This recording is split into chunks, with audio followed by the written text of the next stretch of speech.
Hi, I'm Joe Heath. I'm Toni Heath. And this is the Watch-A-Thon of Rassilon. Is the what? Watch-A-Thon of Rassilon. Oh. Toni and Joe, you are ordered to watch every Doctor Who serial and discuss them all.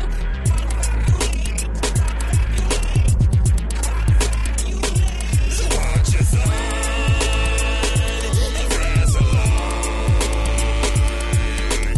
What you say, don't hesitate to press along. Press along. Watch your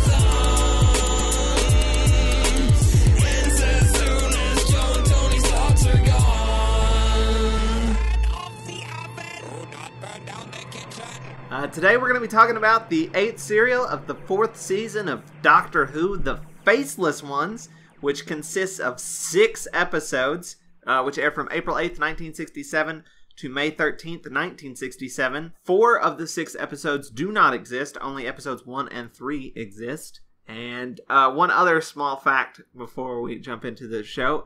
Last serial we got a new intro. Yeah, with the face in space. Face in space. This serial, we get a new theme song. It adds an extra little to it. So. I don't think that's what it sounds like. It's like that, except more like... Except less like a car alarm. Yeah, it's more melodic than I was doing. I can't do it with my mouth. It's like that, right? I'm not wrong. Sure. True facts! And before we talk about the episode, we have some news. You guys probably already have seen some of it, but we went to Timegate. Our first and last ever. Yes. This convention in Atlanta about Doctor Who. The reason it was the last ever is because next year they're changing their name to Wholanta. And we've already talked about the possibility of us being there, right? Mm-hmm. We're going to try to get a live podcast recording there. So if you guys go to Wholanta, come see us. But we had a lot of fun. We jumped forward a little bit, Classic Who-wise. We watched the 8th Doctor movie because Paul McGann was at the convention, and I wanted to at least see his, sole visual excursion other than his return in the New Who. I've never seen you so starstruck in all my life. That man is gorgeous. You were stunned. You could drown in that man's eyes. And they are the color of just purest ocean. He walked out of the room and what did you say? I think I said something about his eyes. I don't know. I think you said that man has the most beautiful eyes I've ever seen. I think that might have been... Yeah, because we got to sort of hang out in a room with him. We got to hang out with him a little bit. We got to hang out a little bit with Terry Malloy, who plays Davros, who we've not gotten to yet. We met Nicholas Briggs, who's the voice of the Daleks, and I think he does Cybermen, and he also does a lot of Big Finish stuff. Which we bought our first ever Big Finish stories from the Dealer Room. Yeah, we've listened to our first batch of Big Finish. We got the Donna 10 stories when we've listened to all of those. Yeah.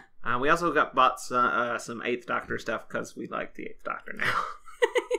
Because Joe's super, super in love. Yeah, we got 2 of those. We've jumped ahead a bit, but I'm okay with it. We'll still watch it when we get around to it. And we'll have probably forgotten a bunch about it by the time we get there. And also in New Who, we finally finished watching 11, and we've started watching 12. Finally. We're not caught up yet. We've only watched 2 episodes of 12, but we're moving in all directions Who-wise. I like 12 too. That last episode we watched was amazing. Into the Dalek. So that's an update on where we are. I wanted to say hi, by the way, to everyone that we met at Wholanta at our first Timegate. It was, by far, my favorite convention we've ever been to. And, the people who run it just did an awesome job. And again, McGann has beautiful eyes. So, important updates from Timegate. That's the takeaway. He was really nice, too, because there was, a big group photo. Because we were, sort of mixed in with, I don't know, special guests sort of thing. I don't know. It was weird. There was, a big group photo with everyone. And then afterwards, I was like, can my wife and I take a photo with you? And he's like, didn't we just do that?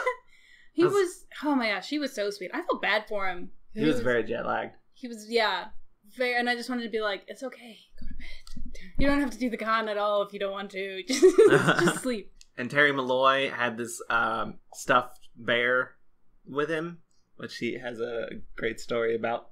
I guess his childhood bear that he's had. Monty. Yeah, Monty. He's had it, what's the word I'm looking for? Fixed up. Repaired? Repaired, yeah. Reconstructed. Yeah. Timegate was awesome, and we look forward to being there next year.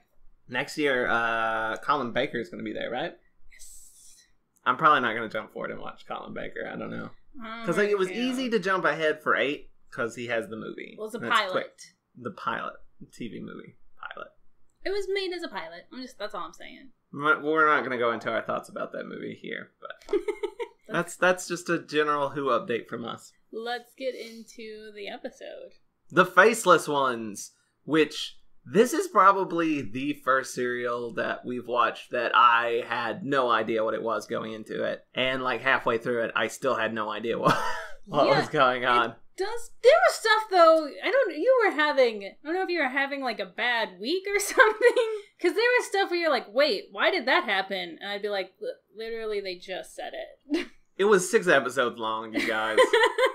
Also, it did not need to be. Yeah. Like most episodes, like 6-parters, 7-parters that we've had. 12-parters. There's stuff that could have stand to be cut out. So I even feel like us going through it's going to be kind of quick because like there's a lot of just repetitive stuff, just boring stuff. I mean, it's not a bad plot. No. It just takes too long to get through. It's not altogether a poorly constructed serial, but it's also not like a favorite. It's not great. It's okay. There's definitely some good stuff in it, which we will get to. But episode 1, the Flying Beasties. I love Jamie. The TARDIS lands in an airport, Gatwick Airport, because it was cheaper to film there than Heathrow. And the cutest thing happens when they land and they're like, I guess there are police who are like, hey, what are you doing here? Well, before that's when like Jamie's like sees the plane. And he says, Flying Beasties. But yeah, like the police come up and instead of like explaining, they're just like, that never works. So the doctor says, scatter! And they all run. And I don't know why. It's so cute. Ben falls over. Everybody goes in like one direction except for Ben. Ben goes in the opposite direction and falls over. Which is what you're supposed to do when you scatter. Everyone's supposed to go in different directions. And fall over? Well, no. Okay. But they scatter and Polly ends up going into this like hangar? Mm-hmm. And it says Chameleon Tours on the door. There's a lot of talk about the chameleon, and then they become plot relevant. But like, it was weird hearing the phrase chameleon so many times in the context of a Doctor Who episode and not have anything at all about the chameleon circuit. Well, especially when there's a lot about chameleon and how it works in this episode that seems like kind of the basis for like chameleon circuit stuff. I mean, I guess it's kind of like chameleon is a thing that can hide things. We'll just use that. Right. The way that the chameleons work in this serial seem very chameleon circuity. Like the way the Doctor explains how they work seems very similar. Yeah, other than there's an additional sort of they're still connected to the thing that they're chameleoning. So hard. Polly. By the way, this episode exists. I want to get that out there. Polly runs into the hangar. And she witnesses there's this pilot guy that comes in. He kills this other guy who has an envelope. I don't remember what was in it. The pilot guy covers the body up, calls another pilot named Blade. It's like, yo, I did the thing. Which, by the way, like in the meantime, all this is happening, an airplane is trying to land where the TARDIS is. That's why the TARDIS gets hauled away. Yeah, it gets hauled away. You see air traffic control being like, there's a police box on the runway. What do we do? And so yeah, a bunch of people come and they take the box. They take the TARDIS away. The officer who's chasing Ben loses him, right? Yeah. Did they show where Ben goes? Because he's out of this serial for like a long time. Like it shows you where Polly goes. It shows you where Jamie and the Doctor goes. And then Ben's just not there for a while. Yeah, I don't think he comes back in until like the next episode. But is he doing something? I don't honestly recall. Maybe my memory will figure things out as we go along. But Jamie meets up with the doctor. They're hiding, by the way, under like a airplane wheel, and it's very cute. And then Polly looks at is like looking at the body. Like the guy sees her, but she runs, and he's gonna like shoot her. But then like other people are coming about, so he puts the gun away. She gets away. Polly finds the doctor and Jamie under the plane, and she's like, "I just saw a man killed." And Jamie's like, "By the flying beastie?" And she's like, "No, by a man with a weird gun." It's like it's like a ray gun. Which we said they're in like modern for them times. Yeah, this is speaking of modern for them times. This is jumping ahead, but at the end of the serial, we find out this is the exact day that Polly and Ben left in the War Machines. Which means this is happening at the same time as the War Machines on the same day. With the first Doctor. Is there something else that's also happening on that day? Well, I mean, the next serial is going to start, which I'm assuming is about Daleks. So there was the War Machines, there was the Chameleons, and the Daleks all getting busy with the Doctor in the same day. The same day. It's a busy day for Earth. Busy day for the Doctor. Like, this day has spanned 2 of his incarnations. Like, this must be one of those days that Doc Brown talks about. And then the Doctor's like, show me what we're talking about. Do you need coffee? No, I hate coffee. Can I get you some caffeine, maybe? So, Blade, who was the pilot that the other pilot was, like, calling up, Blade meets Spencer. That's the name of the pilot. They meet up, and Spencer says, "I killed the guy because he knew about the postcards."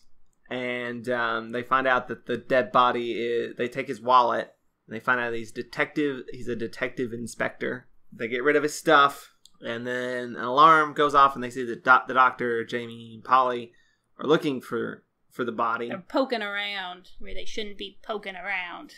And they are looking at the body, and the Doctor's like, "This guy's been electrocuted." So I thought you said he was shot. So he's like, "Oh, it must be a ray gun because pew, I'm pew. a genius." And he's like, "There's a hole in the wall that indicates that it was a ray gun that like went through him, I guess." Spencer and Blade are listening in on all this. They are monitoring it, and so they're like, "Well, we're gonna go get some like authorities up in here." And they go out, and Polly gets grabbed by Spencer and is frozen with this. They got a little pen freeze ray thing, and the reason why they go after Polly is because like. She knows what he looks like. She knows what the killer looks like. Oh, when like he grabs her, like does this nice like pan of like he grabs her and freezes her, and then it whips back over to just like the Doctor and Jamie obliviously walking away and pointing at things. "Oh look, there's a plane." No, it's a flying beastie right over there. Point, and they just completely. Which they're walking side by side. I don't know. I just think everything about Jamie and the Doctor, like everything they do, is like, oh, look at them being together. It's cute. Yeah, I like Jamie. They're just walking. And I'm like, look at him walk. Look at him breathing. And they seem, I don't know, their concern for Polly and Ben especially, seems to have dropped drastically. Because they don't notice Polly's gone. They've not even asked about Ben. They're just too in love. Ben disappears for like ever. And there is some concern for Polly. So like, because after a while they walk away and they get into other shenanigans. And they're like, Polly's missing. We gotta find Polly. And Joe and I were like, and Ben is also still missing. No one's mentioned it, but you haven't met up with Ben yet. Yeah, Polly's missing, and we have to find her. Also, Ben's gone. Find Ben. Care a little. Just a little. So the Doctor and Jamie, after like not being able to find anybody, they're like, "Well, we need to still tell the authorities that there's a dead body and like our friend is missing." Just one of them. They have a conversation where Jamie's like, "Hey, should we go find the police who were like chasing us?" And the Doctor's like, "No, we got to find the person who's actually in charge. We got to go to air traffic control and tell them." That's the hierarchy there. Yeah, but they can't get past. Can't help. I guess maybe they're just like security police. They're rent-a-cops. They don't. They enforce the laws. They don't make the laws. The police would be completely uninterested in knowing that there's a dead body. But they can't get past immigrations and customs because they don't have passports. And Jamie's like, "What's a passport?" And the Doctor's like, "Just official mumbo jumbo." They're adorable. Jamie doesn't know anything. and the doctor doesn't care for things. The thing that's cute about Jamie isn't just that he doesn't know anything, but that he just rolls with it. Like, he goes on, like, the span of a serial, he goes from being like, oh my gosh, it's like a metal flying monster, to being like, okay, so I have to go on the plane. Yeah. This is like, no, it's a plane, it takes you from places, like, alright, got it, cool, moving on. Even if he doesn't get an explanation, he's just like, I've understood the basics of this enough to, like, just carry on with my life. It's whatever, weird shit happens to me all the time. Nothing strange anymore. So, they get detained because they're being hella weird. And they think they might have something to do with the police box that suddenly appeared in the middle of their airfield. Doesn't Jamie let it slip? And the doctor's like, the what? The TARDIS? The what? I think so. I feel like that's a conversation that happened. We do. Ben does come back. We finally figure out what Ben's been up to this whole time. I guess he's just been wandering around, and then he finds the Chameleon Tours hangar. And hears hammering, and he goes in to, like, check it out, because, like, who could be hammering at an airport? I like that he's not supposed to be where he is, and he's in the hangar because he's hiding, and he's just kind of like, hello? Who's there? It's like, Ben, no, you're hiding now. He basically tries to, like, talk his way into, like, hey, how do I get out of here? Almost gets shot, but, like, there's other people around, so he doesn't. And he gets out. I just got lost. I think he says that he works for the airport. Yeah. Like, it's his first day, and he just got lost. I just was trying to find the bathroom. But after some talking with the commandant, the doctor and Jamie finally convince him, like, hey, at least go look and see if there's a body. And they all go to look and see, and there's no body. It's an empty hangar. There's still, like, scorch marks and stuff. And he's like, see, told you. They just moved the body, and he's like... And the doctor also shows a postage stamp from Spain. And he's like, okay, and? He's like, this is suspicious, like, this postage stamp. He was killed because of postcards, so this postage stamp, so my story... Well, the thing is that it's a foreign unused stamp, which is suspicious. And he got it from the guy's pocket. But he's like, but there's no body, and I already thought you guys were crazy, so I'm just gonna kick you out. I've, like, already put up with your stuff too much. Polly was questioned and was like, I'm not going to tell you anything or blah, blah, blah. And then we'll just process her. And she's been processed and will be taken on the next flight. We don't know what that means. We don't. It's just very ominous and vague. And Blade is, like, putting stamps on postcards. Ominously mailing postcards. And then Blade opens this, like, cabinet, this, like, big chest thing. He's got a needle and this, like, reptilian, like, hand comes out. And he injects the needle into him. And you're like, what the fuck is happening? I don't know what's going on. Like, seriously, at this point, I'm like, this is the first serial where I have no clue what is happening. There's just random shit being thrown at me. That's like, consistently. Good, though. Yeah, no, I like that. It's around, like, episode 3 that I start getting... When you still don't know what's going on, and you're like, I would like some answers. Yeah, just move on. The injecting of the needle, by the way, not very... convincing. He just sort of jabs it off screen behind the cabinet door and is like... So it didn't bother you? No, it didn't bother. It bothered me a little bit that it didn't look realistic. Joe doesn't like needles. I don't like needles. But anyway, the commandant is taking Jamie and the doctor back. Well, he's basically, like, gonna detain them and see why they're here without passports, what's going on, how come they're telling, made-up stories. As they're heading back, they run into Polly, who... does not recognize them. They go, wait, that's our friend. That's who we've been looking for. She's like, I don't know these people. She, like, gives her passport. She gives her name. And she's like, I've never met these people in my life. And he's like, don't worry about it. These people are making up all sorts of crazy nonsense. So. And you're like, why does them Polly know? Meanwhile, Blade and Spencer are, like, escorting this mysterious figure to the medical center. He sits down on a bench, sits down on like a bed in the medical bay, and like it pans up, and he's just like this reptilian looking thing. And he's like breathing really heavily. You just see him from the back, and that's it. And that's the end of the episode. That's the end. We've like, covered it all. That's very like unsettling, and I'm like, I don't know what is happening. It's very off-putting. And that's the end of episode 1, The Flying Beasties, and we're now on to episode 2, Trading Faces. Oh. I see what you've done. Polly says that she's not Polly, she's this other woman. Michelle. From Zurich. Yeah, she said this is the first time she's ever even been in England. The doctor asks her why her English is so good. I don't remember why. She had an English governess. And it's very, like, weird. So, like, they're leaving and Jamie, like, calls after her as they're, like, being hauled off. By the way, this episode does not exist. And then in the medical bay, there's a nurse that's, like, hooking armbands that look like Wii remotes. They look a lot like Wii remotes. They look incredibly like a distracting Wii amount like Wii remotes.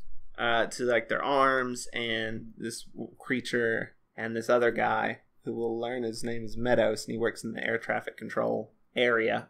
And basically, yeah, they're trading faces. The chameleon creature face guy is turning into Meadows, the air traffic control guy. So pieces of the puzzle are starting to make sense. But, like, part of me is, like, still like, why is Polly not Polly? And I was like, maybe is she?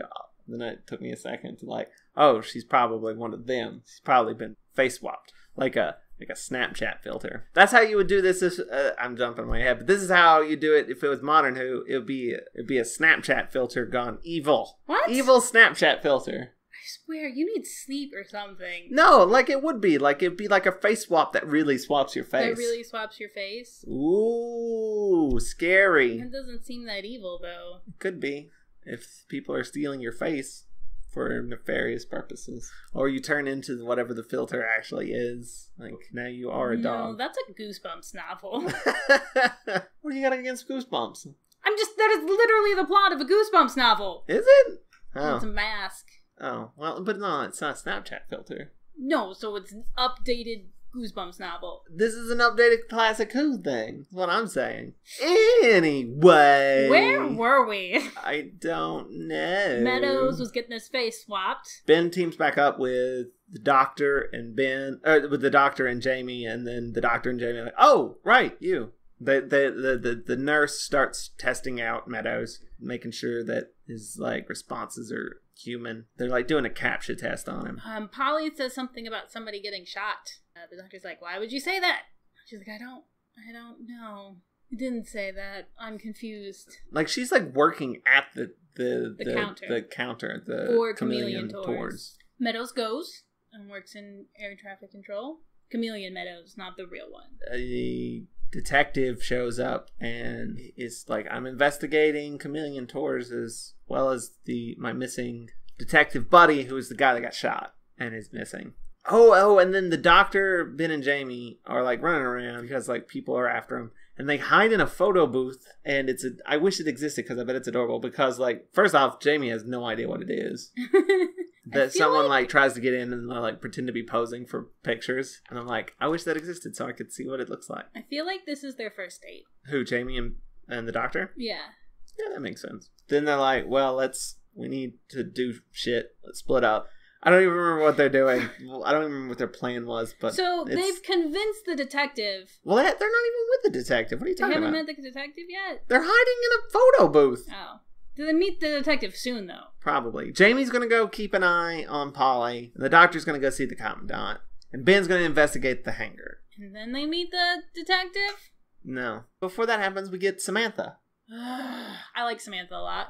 She was going to be a new companion, and she turned it down. Yeah, they offered it to her, and she's like, nah, I'm good. That's a bummer. I liked her a lot. And her and Jamie were cute. Yeah. They were flirtsies. There was hugs and stuff. It was good. But Samantha, goes up to Polly and is like, my brother went on one of your flights, and now he's gone, and I don't know what's going on. The place he's supposed to be at, he's not at. But we got this postcard from him, though. But he's not where he's supposed to be. I don't understand what's happening. And then Polly's like, I don't know, I'll go check. She goes back. She goes back and like, hey. He doesn't know. He's going to go ask his guy. Just hang out for a little while. Because basically she goes back and I was like, what do I do? No one's ever come back asking before. Which seems really surprising if you're... Spoilers. Kidnapping whole planes full of people. And she's like, there's nothing I can do for you at the moment. Just wait. Because the higher up guy's not in. He's flying a plane. Basically what she ends up telling her He's like, we have record that he got off the plane at the gate. What he did after then, I can't tell you. We just run the airplanes. If your brother's irresponsible and just goes wherever, we don't know what to tell you. That. So she sits. So Samantha sits down next to Jamie, and then they hit it off and are adorable. And then Jamie's like, "The doctor will help you, probably." I feel like you changed your mind last second about doing an accent, and I feel like it was the right choice. I wasn't gonna do an accent. All right. Flying beasties. That's terrible. So the doctor goes to the commandant, and the commandant's like, "Stop with your nonsense," and calls the police on him. And that's when they meet the detective, right? Probably. But like, it's actually the commandant's secretary overhears about him, the doctor talking about the chameleon tours, and is like, "Hey, my detective guys, help him with that." And but then the police arrive, and the doctor has this rubber ball. He's like, "It's a bomb!" and throws it at him, and then runs. And it's not. It's not just a bomb. A rubber ball.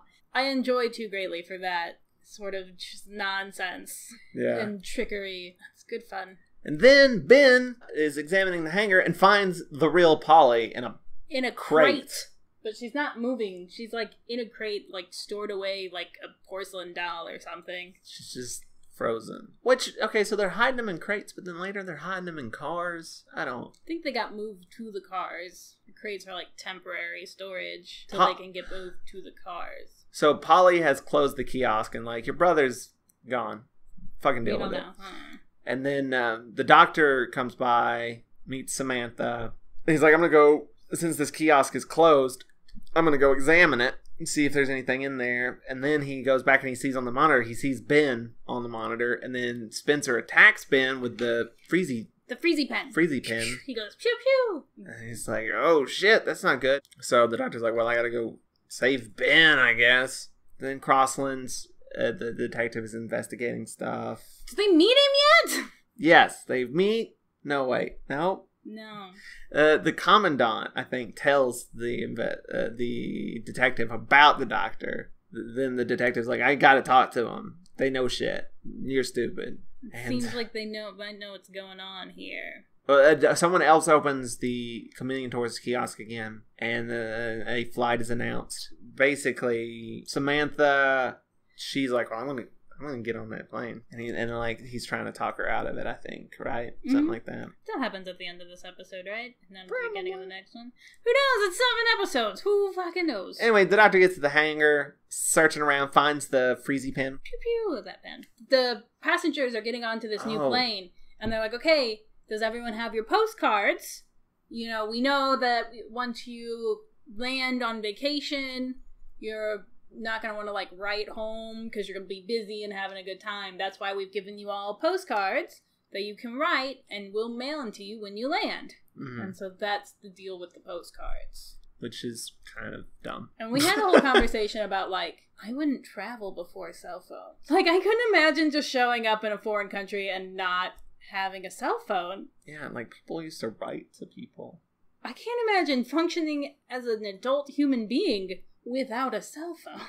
Could you imagine if I flew somewhere and just didn't get in contact with you when I landed for like, you just had to wait for like a postcard for a postcard, and the postcard was just like, "Got here safe.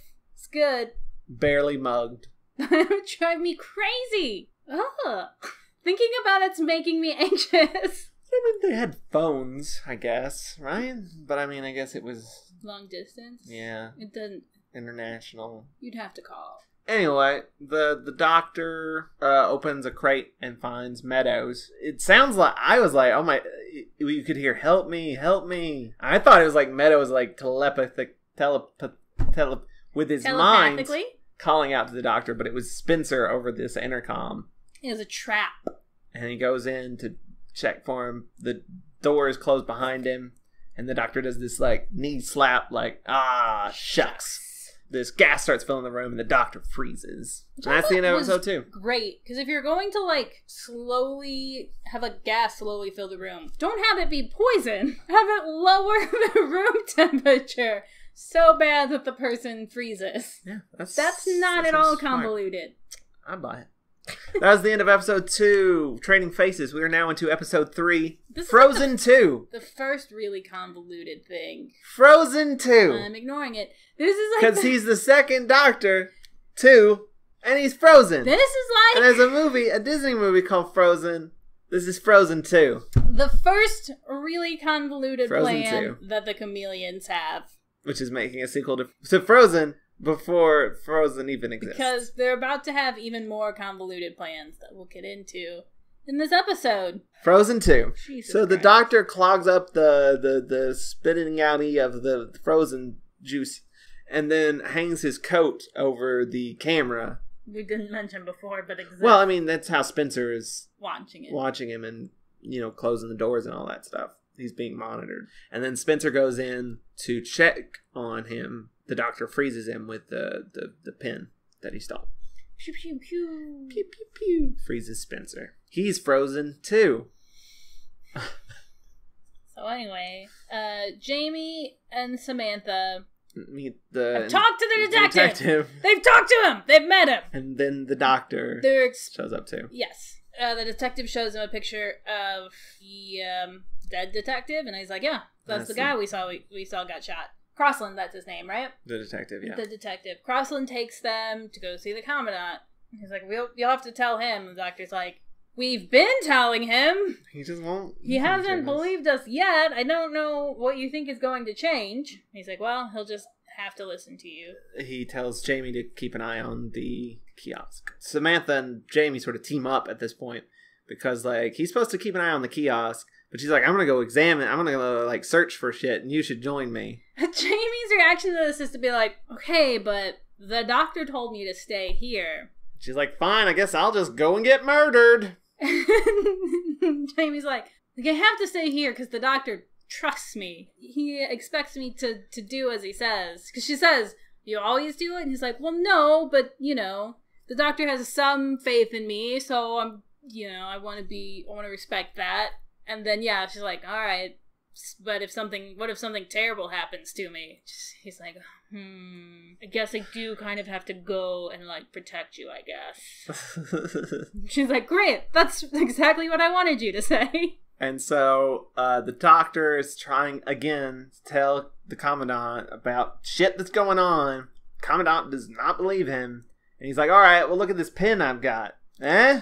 Does he free somebody? He gets Meadows. Chameleon Meadows, by the way. He has a cup of tea or something, or coffee or something. And he freezes the cup of coffee and and then the Meadow guy is like, ah! And drops it because it's really damn cold. It's frozen too.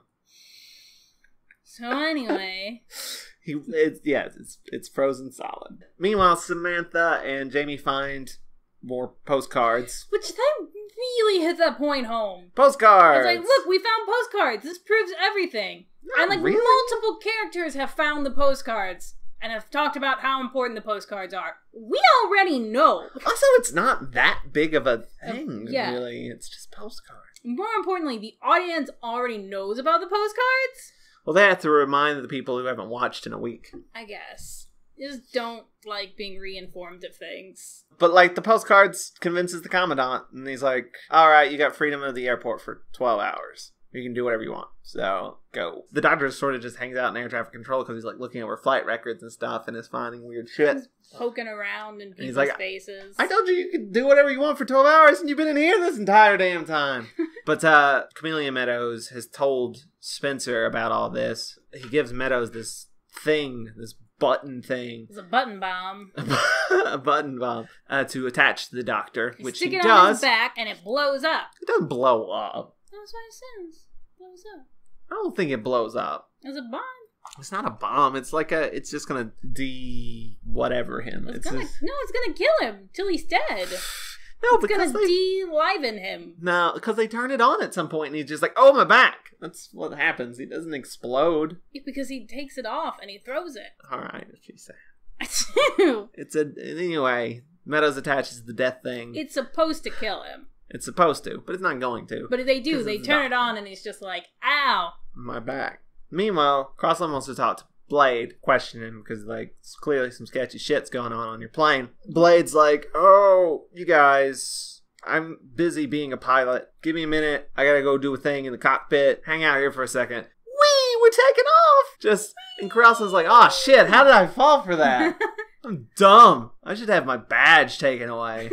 I'm not very bright. Meanwhile, the Doctor and Jamie are trying to find a secret room because there's I guess it's the room that he got locked in, right? And but it has like the door to it's like seamless with the wall, I guess, or supposed to be. It's actually it's in like a shelf in the wall, and like he's tearing everything off the shelves, and he grabs it's like one can of beans, and it won't move, and then he just sort of slides the cabinet to the side with that one can of beans or corn. It could have been corn. It could have been corn. No one's saying it had to be beans. It might not even have been food, but we're gonna say it's beans. Anyway, they go into the room. What's in the room? I don't even remember. I'm lost. I might have jumped forward a lot. Nothing happens in this episode. I was gonna say, the Doctor does a lot of questioning of people about specifics of the airport, and the plane is taken off. I said that. But no, I'm trying to right myself. But they okay. So in the secret room, they see a monitor that shows the medical center, and they're like, "We need to go there because if they're keeping an eye on it, there's something going on there. That might be where they're doing their nefarious deeds." But Spencer is monitoring them on his monitor at the kiosk. Activates the thing on the Doctor's back, causing him to fall over. Which I think we've skimmed over something important. Samantha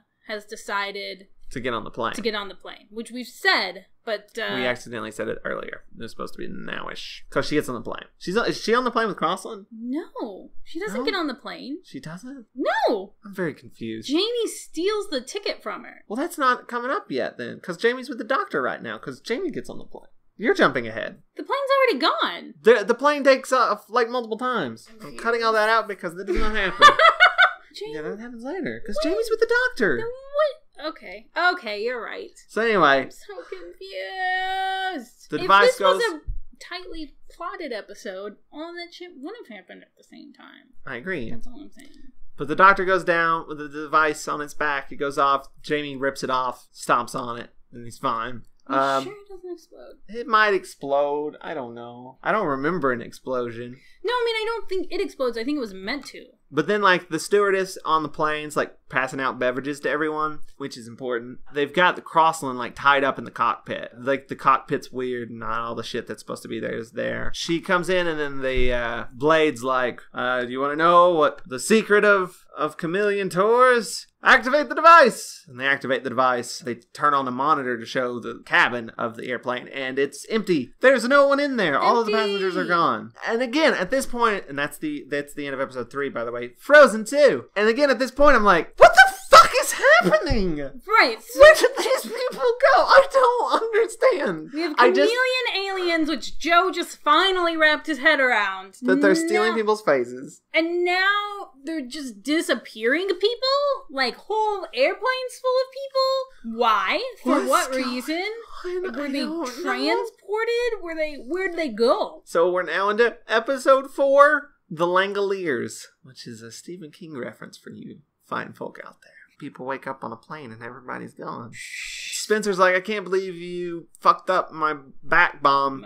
Shit. And he threatens Jamie with his ray gun, but Samantha's not having that, and she knocks the gun away. Again, everybody fights. But then they all get frozen by Spencer with his freezy pen. Then the dumbest thing happens. He, like, lays them on the floor all in a row and is like, I have activated my Bond villain device.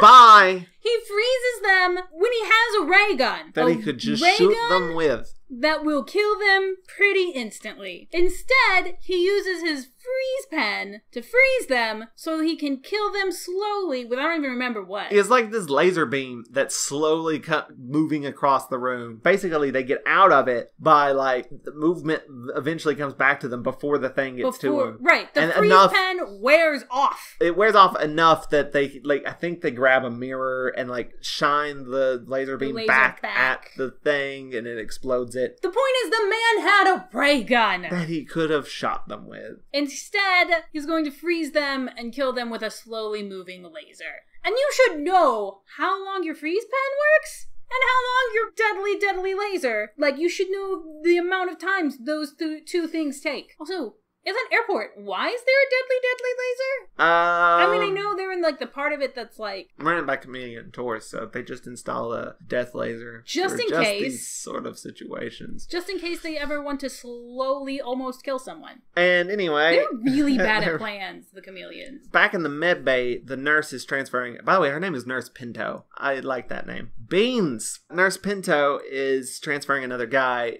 Jamie and the doctor bust in, and they send Samantha to go check out the kiosk while they're going to go check out the med bay because they saw it on the monitor. They bust in to check out what's in the med bay, and Jamie's like, "Oh, I'm really sick." Stop. No? You've got to stop doing it. See, when I do it, I like, oh, I should not do it, and then like I don't go full on, so it's like even worse.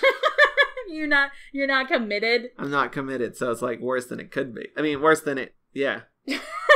It's worse than it should be. Jamie's acting to be sick, and they have a scene, Jamie and the doctor, where he's like, "Is it too much? Am I good?" And then he's like, "It's all right, but don't overdo it. Don't push it. You're doing fine, but don't push it." He's like, "Nurse, I need to take him to the X-ray room." And she's like, "You can't take him to the X-ray room because I think that's where they're doing the transfer." Where the sneaky shit is. And he's like, "Why not?" She's like, "Because of somebody coming in for an X-ray soon." And the doctor's like, "That's a good reason." I hadn't thought of that. I gotta be honest. At this point in the serial, I was getting zony because there's a lot of just like examining things and talking about like, I want to examine this thing. Can I go examine this thing? I'm gonna go examine this thing. Just examine the damn thing. Let's go look for clues. Okay, so what happens is the doctor is trying to find Crossland because Crossland's on the plane. Commandant's not worried because he's a dick. Jean, who is Crossland's like secretary, says she's like been calling all the Chameleon Tours destinations. Nobody's gotten to where they were supposed to. They pick up people, but no one arrives. Which honestly, how long have they been allowed to do this? That full planes full of people have just not been arriving, and no one's been like, "Hey, no, weird." They arrive, but without people. But I'm saying the people never arrive. Full planes. A whole plane full of people just like never shows up, and no one goes, "I don't know, I just feel good." Weird. So the commandant's like, they're probably taken to a private airfield, and the doctor's like, "No, they've been taken off of the Earth into space." And I'm like, what? Why do you have any reason to believe that? Well, we'll send a fighter pilot to track their next flight. Because what else are we gonna do? I'm not doing anything. Wednesdays are boring. He's like, I think the medical bay is like, they're doing some sneaky shit in there. So can you call Nurse Pinto in here while I go check them out? The doctor asked Jean this, right? Right, not because the commandant's not gonna do it. Because the commandant's a dick. So Jean's like, "Oh, I've got a tropical sickness. Get the nurse." And so that happens. The doctor goes to check out the X-ray room. And then Jamie finds out that Samantha, this is where it happens, has bought a ticket because she's going to go to Rome and find out what's going on. She's going to get on the plane so that she can figure out where all these people are going.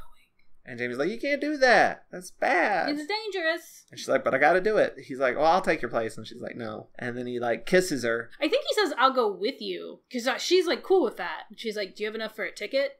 Oh, yeah, like, "What's money?" "Oh, money." She says what the price of it is, and he's like, "What? That's a Am I fortune. buying a house? That's literally a fortune because inflation." Then that's when he's like, I'll go instead of you." And she's like, "No." And he's like, he kisses her goodbye. He's like, "Fine, but can I have a hug?" No, he kisses her. But there's also a hug. Well, that happens when you kiss. The hug. I know. And the kiss is where he steals the ticket because he's sneaky. He kisses her and sneakily takes her ticket. I was kind of annoyed by this. She goes to get the ticket and she's like, "It should be under Samantha, whatever her last name is." And she's like, "Oh, you know what? It was actually S, so that Jamie can use it." Like, why wouldn't they make it Sam? That totally would have worked too. That's all I'm saying. So the doctor is checking out the medical center, and he flicks this switch, revealing the real Nurse Pinto, and then flicks another switch, the door slides shut. He does not see this at all. So body's revealed. We see it. No one else does. He's like, "Well, I just can't figure out what's going on here." And she has a Wiimote armband on as well. And then this has happened 3 times so far. Chameleon Jenkins has a ray gun on the doctor, but people come into the med bay, so he can't shoot the doctor. This has happened like 3-4 times now. Yeah, these guys are really bad at plans. But the doctor's like, "Well, peace out," and takes a couple of the Wiimotes, a white one and a black one. He's only got one at home, and he really wants to play with his friends on the TARDIS. He's like, "I got 3 companions now. 1 Wiimote? Not gonna cut it. Now I've got 3. Fuck Ben." You done with your tangent? I could probably go a little bit longer. Please don't. Okay. So Mario Party in the TARDIS. And the Doctor takes the Wiimotes to Gene the Commandant. And he wants to ask Meadows about it, but Meadows is not there. Suspicious. Samantha can't find her ticket, and then the woman at the kiosk is like, oh, you're already checked in. S. Briggs is already on the plane. She's like, no, I'm not. I'm right here. And she's like, there's nothing I can do. And then he's like, you find something to do. Spencer's like, let her on. It's fine. It's fine. We want to kidnap her. So. And she's like, congratulations. You win. You get to go on the plane. Been selected to win a free iPod Nano. And then the plane leaves, trailed by the fighter pilot. The air stewardess starts passing out the drinks, but Jamie, by the way, feel well. He's on the plane because he stole the ticket. And he's like, I'm going to go throw up. Jamie's like, I don't know if I would care for this flying business. Jamie earlier was fake sick. Now he's real sick. That's what happens. And he goes throw up through, like, there's like some other additional sort of like business so that the air stewardess doesn't really realize that she hasn't gotten him, because like Blade is like, hey, are you doing the thing? And she's like, yeah, I'm fucking doing it. Let me do my fucking thing. Like, all right, cool. And then she like skips a seat. Yeah, I'm not sure exactly what happens, because I feel like something's missed in not seeing what's happening, like how exactly she skips over Jamie. Blade finds out they're being followed and shoots down the fighter jet that's following them. And then the air traffic control sees that the fighter's gone off course. They're like, what? That's not good. Also, it seems like the airplane has just stopped moving. They're like, it must be crashing too, because it's probably going straight down. So it looks like it's staying still, but it's just dropping like a rock. The doctor's like, no. It's going up. They made an animation for this in the reconstruction. You're so mad about it. It's mad because like it tilts up and goes straight up, like it's flying straight up. Like it's a rocket. Like a rocket, not an airplane. But I'm pretty sure it's like being pulled in by a tractor beam into this like space station. But it should just be going straight up, like levelly, like horizontally. The plane should be ascending. Because everybody would fall to the back of the plane. He complained about this every time it happened. I don't know how it looked in the original because it doesn't exist, but I assume that they did it right, and in the reconstruction they fucked it up. That's what. Not to like badmouth the people who put their time into making reconstructions for us to watch. Yeah, but you fucked up. I don't know. Grumpy. But anyway, the doctor's like, yeah, it's going up. And they're like, what? That means, if it's going up, that means it'd be in, like, space by now. And the doctor's like, yeah. And that's what happens. It goes up into a space We're in thing. Space. That's the end of episode 4, The Langoliers. And we are now into episode 5, The Chameleon Doctor. I'm not great at titles. Then we get a scene where, like, Blade and the stewardess, her name is Anne, by the way, have this just brief chat about, aren't humans dumb? Yes. Moving on, we're evil. Like, their brains are so small, we can just keep kidnapping people, and they won't even question it. People are dumb. We're so smart. They're so dumb. And then Jamie's, like, hiding who they've missed because they are the dumb ones. You see what the script did there? Very clever. Very clever. And like Jamie's like sneaking around, and he gets like onto the satellite, and like he's bouncing around trying to hide from the chameleons and see what's going on. And he finds this drawer, this file cabinet, and like there's all these drawers in it, and he pulls out a drawer, and there's tiny people in it. Tiny people! They're so small, but they're people. But they're so small. Miniaturized people. I just feel like they just threw whatever the fuck they wanted to in this script and go like, yeah, that'd be cool. They're miniaturized people. They didn't disappear. They just made them really small. And why? I'll tell you why. We haven't gotten to it yet, but I'm going to tell you anyway. That's fine. Because they're kidnapping lots of people, and it's easier to transport lots of people when they're small. Which, to be fair, has been done before on this show, in the arc. To be fair, though, when they miniaturized them then, it was because they were bad people, I think. Well, it was like, we're just gonna, like, store you until we're there. Yeah. It wasn't like it was a punishment, but it wasn't like, this is happening, like, it was like a nice punishment. And there were a bunch of people who were already small, and if you screwed up, you would get small too, because that's easier than having to deal with you. Wonder if it was the same tech. You know, doesn't the Master, isn't like that a big thing he has? I wouldn't know. It's shrinking people, and like sometimes it kills them, and sometimes it doesn't. Sometimes it just makes you really small, and it's cute. According to like Ant-Man, don't you have to be in the suit so shit doesn't get all fucked up? This is an Ant-Man. Oh. We're doing a podcast about Doctor Who right now. I mean, I imagine if you got shrunk, shit would get fucked up. Like, I think, isn't there some question about, like, breathing? Yeah. Since air molecules or something? Some bullshit like that, yeah.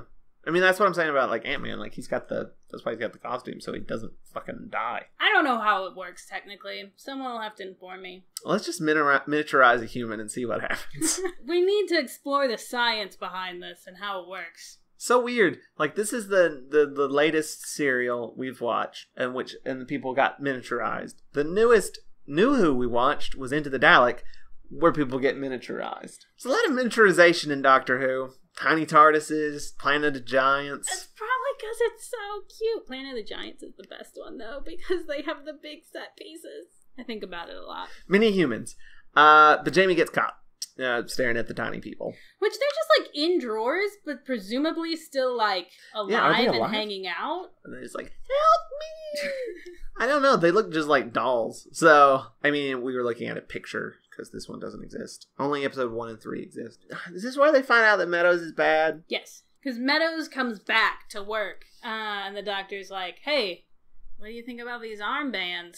He's like, I don't play Wii, and tries to run away, but they get him. And then the doctor asks him to roll up his sleeve, and he has one of the armbands around. And then we get, like, just a big exposition dump, basically. Something bad happened on their planet that took their faces, basically. And the armbands steal other people's faces, and they can use them. They've collected 50,000 people that they're going to replace the people from their planet that no longer have faces. He's like, Nurse Pinto's in charge of doing all the transfers. She's the only person who knows where her original is. Nobody else knows where their original are. They're all hidden somewhere safe. And also, like, they're connected to their original, so if, like, that's why the armbands are, like, part of the process. So, like, even though they already have their faces, it's not over yet. And that's why they have been, like, keeping the originals around. Because, like, the process is still going on through the armbands. And also, I think, like, they'll wear out eventually. And then they have to get a new person, I think. Which is why they're collecting a whole bunch. Because they, like, say somebody's, like, almost used up at some point. Later in another... I think so, yeah, in a later episode. I could be wrong about that. But, yeah. The armband keeps them... Like, if you take the armband off the original, then they blow up. Or disintegrate, rather. When, like, he's going to take the armband off of Meadows. Meadows like, fuck, no, you're not. I'm a person. He's like, yeah, I don't know where they're keeping the originals. But that's where we get the first number of how many people have been stolen. And it's outrageous. 50,000. 50,000 people have been kidnapped, and no one's noticed. How is that possible? Very upset by it. So they're about to transfer Samantha. I don't remember how they got Samantha. But they're going to do that. Nurse Pinto's about to do it, but then the doctor shows up, steals her freezing pin, Pinto's, and then they release Samantha before she can get processed. And then they find Pinto's original. Pinto's like, fuck you guys, shoots a cop. She goes in and she's going to kill Meadows, but he, like, grabs the real Pinto's armband and she, like, dissolves. She disintegrates. And then the real Pinto comes back and is like, whoa, what's going on? Just a nurse and I don't know what's happening. I have an awesome name. And then Samantha's like, Jamie stole my ticket, so he's up there. He's a doofus. And I'm worried about it. Aww. Jamie is up on the plane and he's tied up. And he finds out the reason he wasn't miniaturized is because he didn't take the drink that was offered. Yeah, the food and drink that we serve is part of the process. And he was like, I was too sick. Yeah, and he's being told this by the detective, by the way, Crossland. Did we say that? I don't know if we just said that or not.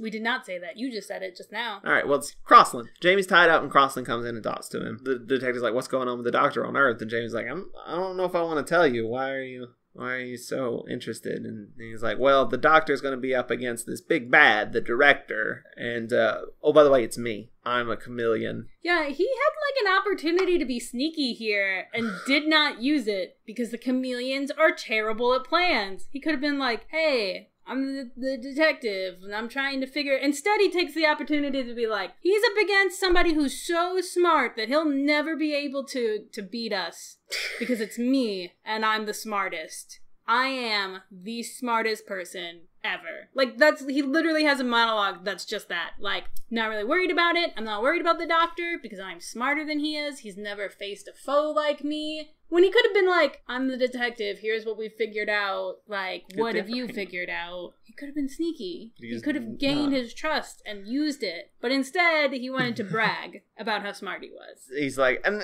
on top of that, I'm going to tell you our plan. So we're going to get one more plane to pick up all the originals, and then we're getting out of here. We're leaving Earth behind. Jamie's like, okay. I don't. Didn't ask. What are you telling me for? Thanks for volunteering the information since you're so flippin' smart. And so the commandant is like, well, when that plane lands, we're going to arrest them all. And the doctor's like, oh, you can't do that because there's people up there that we need to get back, including my friends. We need to find them. If you arrest them, we won't find them. Presumably Polly and Jamie. Oh, and Ben. Oh, and Cross. I think he says Crossland before he says Ben. Which, speaking of Ben and Polly, it's been a significant amount of time since we've seen them. Polly's frozen and stuff. Ben is... Also frozen? I'm not sure. Because Ben spends a lot of time not necessarily... Like, just not in it. And not because he's, like, stuff has happened to him. Just... Nobody gave him anything to do, so he's just not in it. I mean, he hasn't been in for, like, okay, I will tell you, the second episode was their last episode that they filmed on. There's going to be a scene with them later on that they pre-filmed. So, like, they were wrapped. They were wrapped, yeah. In the serial. About the second episode. We'll get to what happens to them in the last episode, but, Joe can contain his excitement. But they're like, yeah, we can't arrest him. So the doctor's like, you know what I'm going to do? I'm going to pretend to be a chameleon and infiltrate it. Because they don't have any actual good way of telling. Because we have Pinto now. We'll just pretend that she's like, and then I'll be like, and then we'll go, So, there you go. Oh, so the doctor's like, I'm going to pretend to be Meadows, basically. Because that's what I'm saying. He's like, his body wasn't doing very well. No, it's not that his body wasn't doing well. It's that it was discovered. He's like, I had to become someone else because the doctor was too suspicious of me. So then I just became him, and that helps. Like, he gets called out on it, too, and he's like, you don't remember? Whatever. He's like, new body. Still adjusting. They're like, oh, okay, cool. Because they're like, where's your original? Where's the doctor? And he's like, I left him. He's somewhere safe. He's like, well, he needs to be with the others. Right. Which is where? Don't worry about it. Yeah, because they're trying to find out where because, like, the plane's coming back to pick up the originals, and they're trying to figure out what the originals are. And if they had the originals, then they get a little bit of an upper hand. So everybody's, like, searching for the originals, while the doctor's going to join the chameleons. And, like, let me know if you guys find the bodies. Original bodies. So everybody's searching the airport. They say over the speaker, like, all airport personnel, look for bodies. No, they say, like, come to, We have a special project for you. Everybody show up. And, like, all of the flights are, like, postponed. And now there's a chameleon Jamie. And he has an English accent, which the doctor doesn't like. You didn't do a very good job. You messed up his accent. Don't like it. At this point, they're like questioning Jamie about the doctor, and Jamie's telling everything about the doctor to Blade and the director. The doctor and Nurse Pinto are like sneaking around the ship because they get on the plane and they're flying up and they get onto the satellite. They're trying to find. Basically, as soon as they get on the plane, Blade and the director are pretty suspicious. They're like, yeah, we're pretty sure that's just the doctor, but let him. But then they capture him and like, we're on to you, and that's the end of episode 5. Now we are into episode 6, the end of Ben. The 6th one, the end of Ben. And then they're like, we want the doctor's brain. Give me that brain. The airport shuts down. All the personnel are going to look for bodies. That's actually when that happens. Whatever. The doctor meets the chameleon Jamie. This is when he complains about him not having an accent. He doesn't like it. The director's like, we're going to pick which chameleon gets to be the doctor and it's being all gloaty. And then the doctor is like, talking about, you're in charge of everything and you're not worried about anything. You're safe because your original's here. The directors, yeah. The director. And like, but everybody, you're not safe, and you're not safe because your originals are back on Earth. Blade and Meadows are like, oh, what? Shit. And the doctor says, well, guess what? We found him. They haven't. They haven't found him yet. He's bluffing, but he's like, yeah, we found him, and if you don't do what we say, which is what? Just return everybody, just land and put everybody back the way you found them, then we're going to take all their armbands off, and you'll all puff. You'll just go and stop existing. And they're like, you're bluffing. And he's like, go ahead, call the airport. See what they say. And then they do, and then the commandant's like, yeah, we totally know where the bodies are. And they're like, where are the bodies? And like, well, we're not gonna tell you. I can't tell you that. But Samantha and Jean have found a list of 25 car registration numbers. And they're like, hey, we think the bodies are in these cars. And I was thinking like, oh, they're like in the trunks. Hidden them in the trunks. No, they're just sitting out in the cars. Like, they look in the back seat and they're like, yeah, there's a body in here. There's like a bunch of people sitting in their cars. All over the parking lot. 50,000 of them. Someone should have noticed sooner. This was not a great plan. This was a poorly executed, poorly thought out plan that probably should have been stopped before the doctor ever even got here. 50,000 people went missing. I mean, I know, like, that's what the postcards were for, because, like, yeah, nobody was looking for them, because they were all on vacation. I just don't buy it. The director comes in and it's like, you were bluffing. And the doctor's like, yeah. Well, process me. And then he, like, jams a screwdriver into the machine, and it explodes. And like, fuck, now we gotta go get a new one. Well, you bought a little bit of time, but we got more than one of these things. But hey, the doctor used a screwdriver. You were so excited. I was excited. It's not Sonic, though. It's just a screwdriver. It's just a screwdriver. Then they find the bodies. But, like, Meadows, by the way, was being taken away, and he escaped. And then he attacks Samantha, but then Samantha and Jean take him down. Just gave a little action scene for Samantha and Jean, I guess. We didn't get to see it because it doesn't exist. The doctor is about to be transferred when the airport calls back. And Blade's like, ignore it. They're just trying to stall and blah, blah, blah. They're just going to try and bluff again. The commandant is like, well, they're not answering us. Take off Jenkins' armband. That one guy who's there and also there. His chameleon is the one who's operating the machine, and he just goes, blah, blah, blah. Blah, blah. He disintegrates, and the doctor's like, ha ha, I was right. Thank God I was right. And he's like, well, soon all of you will be disintegrated, except for the director. Blade's like, fuck no, and like aims his gun at the director. He's like, get them back on the phone. Get them back on the phone. Calm down. Well, tensions are rising. All right. The director is like, no, destroy the transmitter. And then Spencer is like, no. And they're like, we don't want to be disintegrated. And so basically it becomes the chameleons get split up into those who are afraid of dying and the director. They get a hold of the commandant and he's like, let me talk to the doctor or I am going to kill Blade. The doctor's like, I won't talk to them unless you release Nurse Pinto. So it's just a whole big back and forth. Making them demands. But like a dude has been straight up murdered. That happened. And so he's like, well, this is the deal we're going to make here. You guys can continue to live as long as you return all the humans. You know, go out of here, find some other way to exist. Fix your problem some other way. You're smart enough to make this face swapping thing. You can figure out something else. They're basically like, that sounds fair. Good, yeah, it's better than dying. Good deal, I guess. We'll just go, and you won't kill us all. All right, bye. And then the director's like, you can't reverse it. It's permanent. And Blade's like, no, it's not. You can totally reverse it. There's this button. So Spencer and Blade are like, yeah, all right, we'll take your demands. And the director's like, no, and tries to leave. And then Blade shoots him down. Blade shoots down the director. They go help the doctor find his friends. Then Blade's like, yo, I know we fucked up real bad. We, like, kill people. That was bad. We killed people. That was bad. I don't know what we're going to do about the future of our people, though. And so the doctor's like, I'll give you some pointers. I'll tell you some stuff on the way back home. And it's kind of nicely for, like the last few serials, you know, been sort of, like, killing lots of people. And it's all right. Bye. You're right. This was a bad plan. You're right, and we won't do it anymore. Like, we've had flooding the whole city, chuck an entire group of Cybermen off of the moon, just throwing them into space. And this one's like, we have legitimate, like, murderers, and then it's just like, go home. The end. Everybody gets taken back home, and Jamie says goodbye to Samantha, and it's cute. And I wish he had stayed on, because they were adorable. Yeah, they were fun. They were fun together. They had a good dynamic.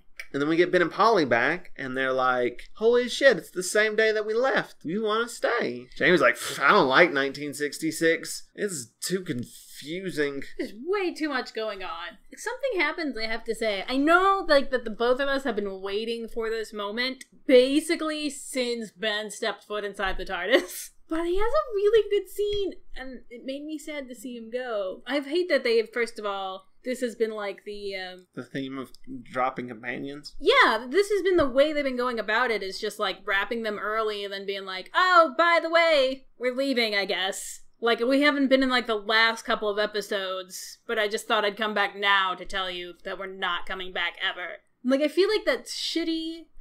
It's bad. It's not good writing, and it seems rude. Like, it was done probably in a way that was rude to the actors. It's all around seems very bad. It's not as bad as Dodo. No, but I'm saying that trend of just kind of like... They seem to like spend more time like, we're setting up the new companions. Like they did with Ben and Polly when they dropped Dodo. Or like they've done with Jamie in this serial. Now that they're dumping Ben and Polly. Yeah, there hasn't been a good send-off. Yeah. Since Vicky? That being said, even though I really don't like this way of sort of just dropping companions, like, oh no, we don't care. Ben has a line which makes me really sad to see him go, which Ben's kind of like, yeah, you know, I just realized, but this is like the same year, the same day. Did they say it's the exact same day? Yeah, they say it's July 20th, 1966. Wow. Yeah, I just realized, but this is the same day that we left. We haven't, missed any time. We got a life to live. We didn't actually, like, leave on purpose anyway. And the doctor's like, oh, you're going? And Ben says, oh, well, if you need us, we'll stay. Which is the cutest thing. I loved him for it. Because the doctor was like, oh, I never got to go back home. Yeah, that's what he says. He's like, oh, no, it's good. It's good. People who can go back home should. I'm good. He's like, Ben, you've got a boat to catch. And Polly, you got to keep Ben from hurting himself. Keep an eye on Ben. Yeah, she can go do what she wants. Why you got to like leave her with Ben? She likes Ben. They're in love. And then they're like, bye-bye, and they leave. And it's like, well, since they're gone, I didn't really want to worry them, but TARDIS is gone. No, I don't know where the TARDIS actually is. So let's go find it, Jamie. That's the cliffhanger, is that the TARDIS is missing. That's it. That's the end of the Faceless Ones. Yeah. Final thoughts. This could have been so much shorter. I liked not knowing anything, because that doesn't happen. Because generally I'm like, oh, this is going to be the Cyberman. Because like I said, I already seen like the entire first Doctor before we started this. So like now I'm like firmly into new stuff. And like the last few serials, which I hadn't seen before, there's been like some element like that I've known about. Like, oh, this is another Cyberman episode, or this is a Dalek episode, or whatever, right? So I've known at least a little bit about what we've been watching. This one, I went in completely. I didn't know it was going to be the last Ben and Polly episode. I did not know it either. Which, if you think about it, that's the last remnants of the first Doctor gone. Oh yeah, wow. Other than the TARDIS, but we now we are firmly in all new companions. No companions from the first Doctor. Yep. The title's different, visually and audio wise. We are in a new era. We are officially in a new era. But like, as for the story itself, there's a lot of aspects that I liked about it. Like the plot itself was pretty good. It just drug out too much. And it also felt like some things were just thrown in there to be like, I don't know, that seems cool. Like miniaturizing the humans. It's a neat idea, but like doesn't really tie in very well with the overall plot. The fucking laser beam James Bond thing was stupid. I don't know. A lot of it could have just been condensed. Yeah, it definitely feels like they just threw a lot of ideas out there. And we're just like, I don't know. And they weren't at all concerned with how they, like, tied together. It wasn't a very cohesive serial. No. And it was a really bad plan. Like, just shockingly bad plan after shockingly bad plan. These people are probably one of the worst Doctor Who villains ever. I don't know if I'd say that. One of. Important question, who's the worst? I don't know, there's probably somebody worse. I can't think of anybody off the top of my head, but... Then why are you arguing with me? I don't know. I mean, they got away with it. They got 50,000 people. I mean, that's just badly written. The plus signs, Jamie's really coming into his own. He got a lot to do this episode, or the serial. I don't like what they did with Ben and Polly. No, I mean, even though I'm like glad that Ben's gone. Even though we are glad to see him go, even as people who have spent how many episodes at this point just complaining about him, we're still like offended that he didn't get a nice send off.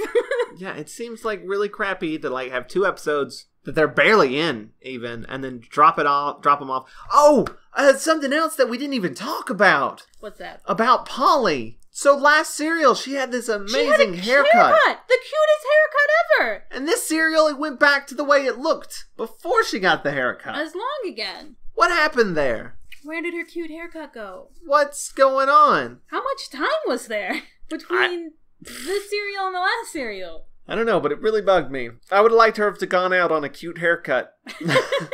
The stuff that I did like, though, Jamie was good. The Doctor was good. There was nice bits of humor. I liked Samantha, and I wish she could have stuck around a bit more. Yeah, I would have been glad to have her as a companion. She was awesome. I am excited to see who our next companion is going to be. I don't know if it's going to be the next serial or... I thought it was just Jamie and the Doctor for a while. It might be. I don't honestly know. I feel like it is for a little bit. I'm thoroughly in the dark now, so it's exciting to just go into... It was okay. It was alright. It wasn't great. It wasn't bad. I didn't hate it.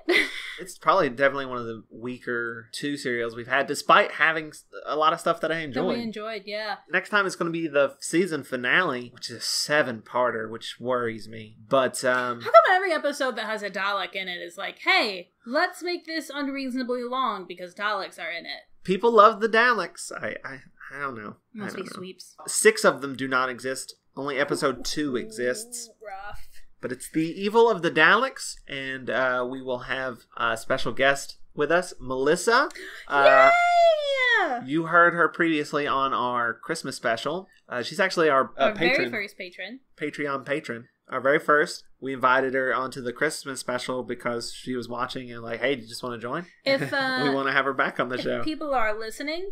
and they also want to become a patron and also maybe randomly get involved in the show, how can they do that? You can go to watchyourrassilon.com/support, and there's a link to our Patreon, which is patreon.com/watchathon. And there's like all sorts of reward levels. There's you can get videos of us watching the episodes, uncut video of the podcast records, day early releases of the podcast, other cool stuff. We want to try to have more things, because like when we did the Christmas special, that was a live stream that we did just for patrons. Yeah, so we want to do more stuff like that in the future. We also have an Amazon wish list, which is on the watchyourrassilon.com/support, where you can get DVDs for us because it's no longer on streaming. Basically, the price of a DVD is the price to sponsor an episode of the podcast. Whichever serial you buy, you will sponsor that episode of the podcast. We'll shout you out. Yeah, we'll mention you at the top of the podcast. We'll mention you at the bottom of the podcast, and